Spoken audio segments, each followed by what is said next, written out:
Nosotros tenemos incluso en nuestro programa político buscar fórmulas para reducir esa situación, o sea, para aminorar esa situación y estudiar fórmulas para que la vivienda pueda ser, y lo tenemos recogido, no está aprobado hasta el próximo sábado, pero lo tenemos recogido en uno de los puntos de nuestro programa, ¿no? El que la vivienda pueda constituir la liberación de la hipoteca. Sabemos que eso no es fácil, porque eso indudablemente representa una carga para los bancos y para el sistema financiero, que no eran esos términos en los que estaba contratada, en las que estaba hecha ese contrato, ¿no? Pero evidentemente nos parece que es tremendamente injusto y tremendamente dramático el que las personas pues queden absolutamente al pairo por una situación sobrevenida y una situación en la cual ellos son víctimas sangrantes de esa situación, ¿no? Nosotros lo tenemos eso recogido, de que hay que buscar fórmulas para que esa carga no sea de la manera en la que es ahora, ¿no? Pero también hay que contrapesar las consecuencias que esa medida tiene, puesto que es un cambio contractual en el cual lo que haces es derivar ese endeudamiento al sistema bancario y por lo tanto a lo que es a lo que pueda ser el sistema financiero, ¿no? Eso detrae recursos del sistema financiero que al final pues se derivan en menos capacidad de préstamo y por lo tanto en menos capacidad de apoyo a la actividad económica.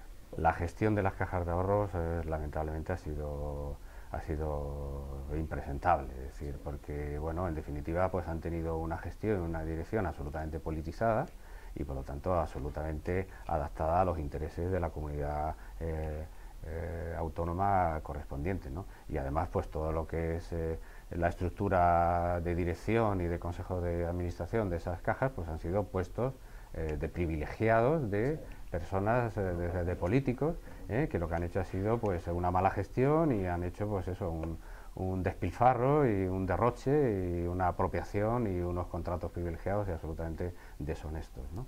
Y entonces, bueno, pues efectivamente, es decir, todos esos recursos que se están inyectando en las cajas, lo que yo opino es que esos recursos tienen que de alguna manera tienen que volver a la sociedad, es decir, porque ese tipo de todas esas ayudas deben de volver a la sociedad de alguna de las maneras, ¿no?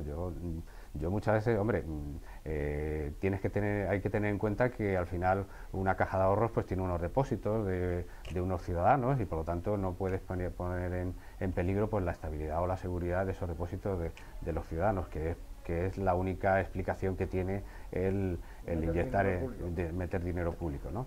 Pero fuera parte de eso, esos recursos tienen que recuperarse, yo entiendo que tienen que devolverse, es decir, no son recursos a fondo perdido, entonces o bien se devuelven en el propio, en el mismo dinero con el que se da, o bien se devuelve en otros activos, pero yo estoy absolutamente de acuerdo en que esos recursos hay que recuperarlos, no se pueden dar subvenciones así de esa manera a fondo perdido, ¿no? Yo creo que tenemos que tener en cuenta que estamos en un mundo globalizado, ¿no? Donde toda actuación que tú haces en tu país pues tiene un inmediato reflejo como vaso comunicante en los otros, ¿no? Y yo lo que creo es que lo que hay que hacer es una reforma del sistema fiscal, el cual, a través de esa reforma del sistema fiscal, sea a través del cual se consiga realmente pues gravar lo que son las fortunas, ¿no? Nosotros estamos a favor del establecimiento del impuesto de patrimonio, pero con una indicación muy clara, ¿no? Porque es que hasta ahora el impuesto de patrimonio quedaba exento, o sea, el impuesto de patrimonio que había hasta que se derogó, el impuesto de patrimonio quedaba exento a aquellas participaciones empresariales que superaban el 5%. Es decir, que si tú tenías tus ahorros metidos en acciones, pero eran un número de acciones pues pequeño, tú tenías que cotizar eso en tu impuesto de patrimonio, ¿no? Pero si tu volumen de acciones superaba el 5%, resulta que estabas exento.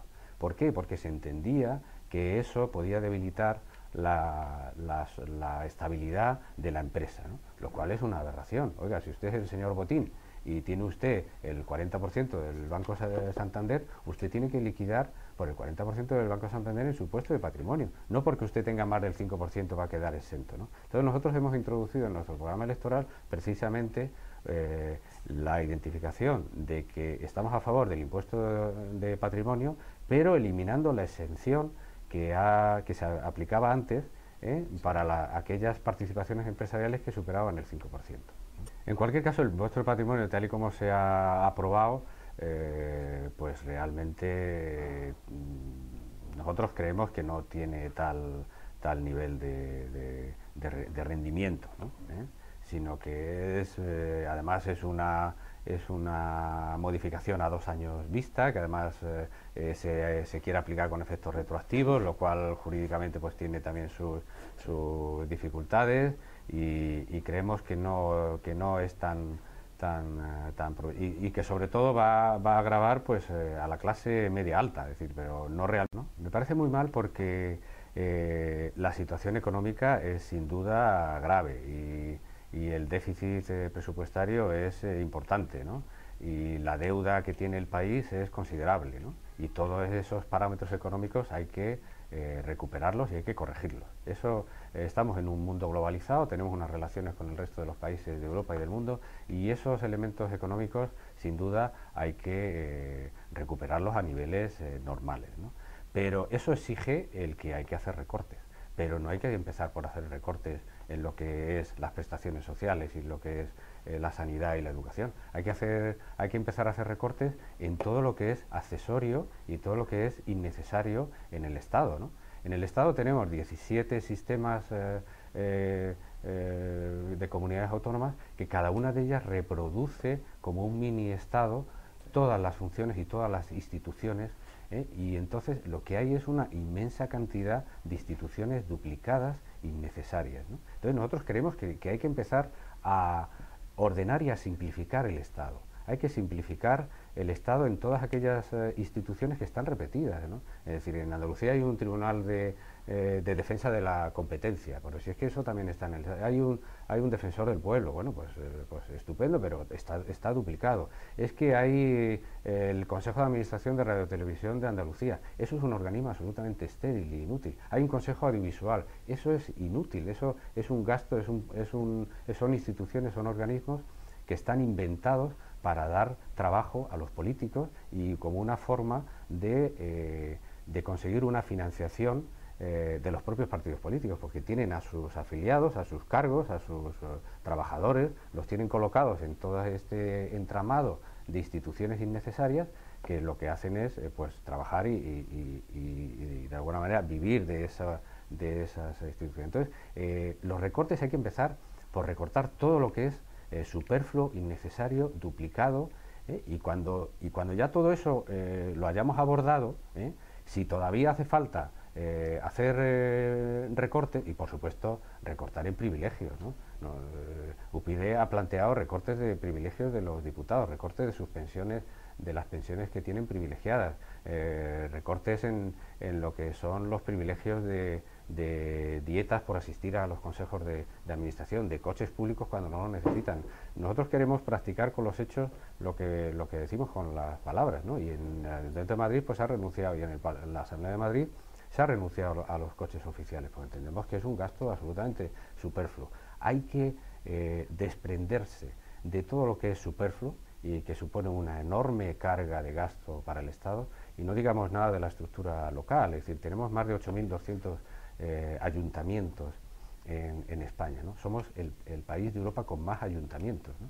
Tenemos una estructura municipal del siglo pasado, del anterior, ¿no? Del siglo XIX, ¿no? Hay que unir ayuntamientos, no solo porque eso ahorra en estructura política, sino porque eso mejora la eficiencia en la prestación de los servicios, que es en definitiva lo que hay que garantizarle al ciudadano.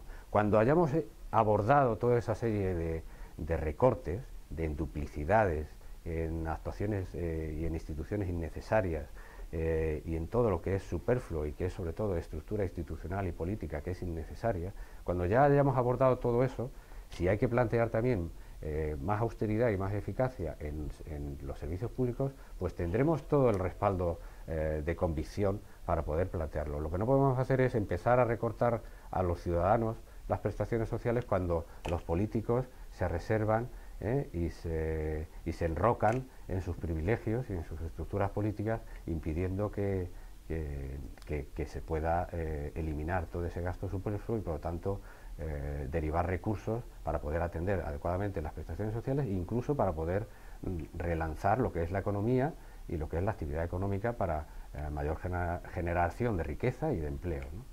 Y